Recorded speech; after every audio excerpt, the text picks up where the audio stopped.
What's going on, guys? So Apple has recently released iOS 15.5 as well as iPadOS 15.5. So let's go ahead and jump right into it. So on the release notes, there's only actually 3 things, but there's a lot of things that you kind of have to find yourself and some developer notes and things like that. But let's talk about the stuff Apple talked about in their notes. So the first thing is with the Apple Wallet. So in the Apple Wallet, you now have the ability to have your Apple Cash send and request money from their Apple Cash card. Now, I don't have this set up. I don't use Apple Cash, but if you go into your Wallet app and you tap on your Apple Cash card, you're going to notice a few different things. The first thing you're going to notice is instead of a Discover card, it's now listed as a Visa card. And then the second thing is once you tap on that, you'll now have the option to send and the option to request money. Now, this is also a little bit different in iMessage, so obviously you can use Apple Pay in there to send people money.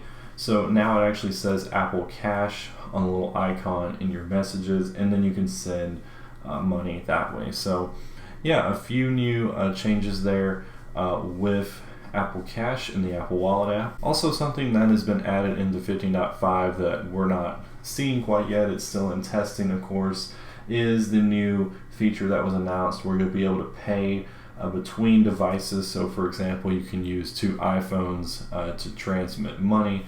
So yeah, that's a new Apple Pay feature that'll be coming probably more in iOS 16. We'll definitely see some of that possibly in WWDC here in a few weeks.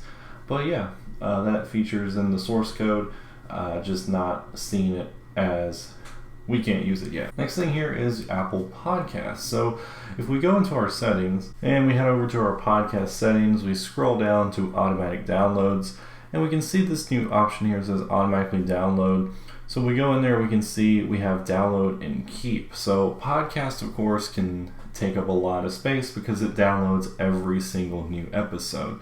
So you can choose which ones to download and keep. So by default, it's on 5 latest episodes per show, which I think is a good number. But you can go from the latest episode, which will be every single one, to 2, 3, 5, 10, the last 24 hours, 7 days, 14 days, and of course all new episodes. And it says down here at the bottom, remove older automatic downloads by limiting how many are kept on this iPhone. The default setting will not affect shows with customized settings. Episodes you saved or manually download will not be removed. So yeah, new options here, which can limit the episodes stored on here and automatically get rid of the old ones just to free up your storage automatically. So that is a new feature here with podcast. And then the last thing they list here is actually a bug fix. So there was apparently an issue where home automations triggered by people arriving or leaving could fail. So you can set up different home automations to actually work whenever you arrive at a certain location or leave a location, and that apparently was not working correctly. So that issue should be resolved now. Okay, so some of the things here that was not in Apple's release notes. So first things first, if we head over to our weather application, we now have an improved issue reporting thing down here at the bottom. So if you scroll all the way down, you can see it says report an issue. So you can now actually describe the current conditions at your location, which will help improve forecasts. So this used to be just a button that said report issue. Well, now you can tap on see more and you can actually tell what the weather actually is. So of course, if it's sunny outside and it's actually pouring down rain in your current location, you could hit rain, and you can even choose things like the temperature and all that, wind, air quality, other conditions, and you can even provide descriptions here for the current conditions as well. So yeah, basically Apple's trying to improve the forecast in locations, so that will help them do so if you're having an issue with that. There's a whole lot of things here for developers that we obviously don't get to see unless we're a developer, but a few things here. So if you have applications like games that use your PS5 controller, developers now have the ability to add feedback through the triggers, so the PS5 controller can obviously do that. So now they can have the ability to implement that in their applications or games to have a better experience. Also in Safari, we now have passkey technology, so basically developers can add in easier ways for passwords to be put in and all that kind of stuff. Also, if you're a developer and you want to run a throughput test, so you can show your latency of your application, you now have the ability to do that as well.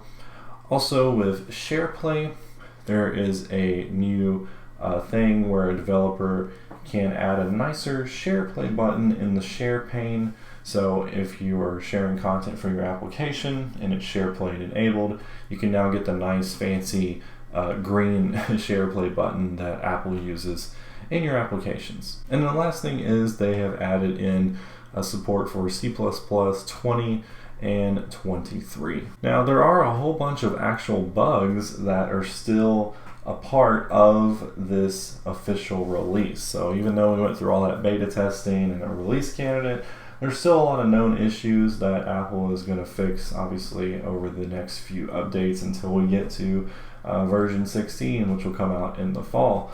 And one of those, for example, is the music bug. So there's that really funny bug where your music app obviously defaults down here into your bottom right of your dock. So if you had another application down there, for example, Spotify or something like that, and you went to the App Store and downloaded Apple Music, well, it will actually replace that app down there and it completely gets rid of it. So yeah, that's an example of a known issue that is happening at this time. But like I said, over the next few smaller releases of 15.5 or maybe 15.6, I don't know, but we'll see what happens over the next few ones. Will they resolve these issues or not? Now we can go ahead and talk about the iPad real quickly here. So really the main thing with the iPad is the only thing they listed, and that is the podcast change that we talked about earlier. So you now have the ability on your iPad as well to automatically choose those different podcasts to keep and to download. But another very important thing to do with the iPad now is if you go into your, I believe it's under AirPlay, yes, so with the cursor and keyboard, that's obviously universal control.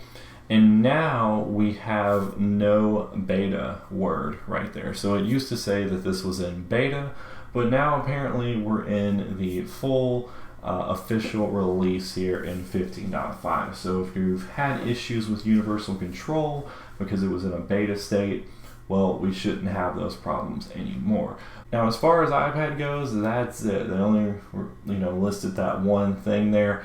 But of course, a lot of the bug fixes and developer features and things like that are also available in the iPad version as well. Now, the final thing we'll talk about here is the security updates. So if we head over to Apple's security page, we can go to each individual software release and we can see all the security problems that they fixed. So as usual, a ton of security related items here, which again is always concerning to know that this many are out there, but it's also comforting to see that they get fixed. But still, kind of crazy to see. But yeah, there's a whole lot of several Wi-Fi ones, kernel, WebKit. I mean, the list just goes on and on as usual. Pretty crazy stuff here. But yeah, those are the security things. You can head over to Apple's website and check those out if you want to read about them more in detail. But yeah, guys, as far as iOS 15.5 goes, that's it. We're getting to the point where it's kind of winding down on the new features because iOS 16, of course, is imminent. Actually, here in 2 or 3 weeks, we'll be at WWDC and we'll be seeing all the new features for iOS 16. So yeah, guys, that's all I got for you today in this video. I thank you guys for watching and supporting the channel so much, and I will catch you all in the next one.